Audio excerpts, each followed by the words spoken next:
कभी आपने सोचा है एक ऐसा गुनाह जो आपकी सारी नेकियों को खा जाता है, बल्कि उन नेकियों को दूसरों के हिस्से में डाल देता है। मैं आप नमाज पढ़ते हैं, रोजा रखते हैं, ज़कात देते हैं, सदकात करते हैं, खैरात करते हैं, हज करते हैं, बहुत सी नेकियां गर्ज हम करते हैं, तस्बीहात तिलावत करते हैं। लेकिन अब अपने किसी मुसलमान भाई की कोई कमी हमारे दिल में आ जाती है, किसी मुसलमान भाई की हम गीबत कर लेते हैं, ऐसी बात जो उसे नापसंदीदा हो, अगर उसके मुंह पर की जाए और उसके अंदर वो कमी पाई जाए, हम उन लोगों के सामने उसकी गैर मौजूदगी में करें, इसको गीबत कहते हैं। हदीस का मफहूम है मुफलिस शख्स वो नहीं है जो क़यामत वाले दिन पहाड़ों बराबर नेकियां लेके आए, बल्कि वो इतनी नेकियां लाएगा और इतनी नेकियां लेके जहन्नुम में चला जाएगा।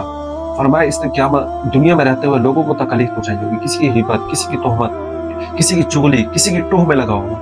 हदीस मुबारका में आता है किसी की बुराई करना ऐसा है जैसे आपके अपने मुसलमान भाई का गोश्त खा रहे हो, मुर्दा भाई का गोश्त खा रहे हो। जैसे ये आप लोग पसंद नहीं करेंगे, कुरान पाक की आयत है, तुम नापसंद करोगे इस बात को कि तुम अपने मुर्दा भाई का गोश्त खाओ, तो भाई फिर क्यों तुम लोगों की गिबत करते हो? आज मैं और आप इसमें मुब्तला है, और आज मैं और आप इसमें मुब्तला है।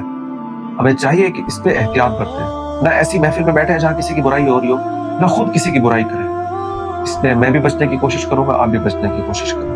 किसी बड़े ने कहा है कि अगर आपको गिबत करनी है, अपने वालिदैन की करें, अपने असातिज़ा की करें, अपने बड़ों की करें, ताकि आपकी नेकियां उनके खातों में जाए।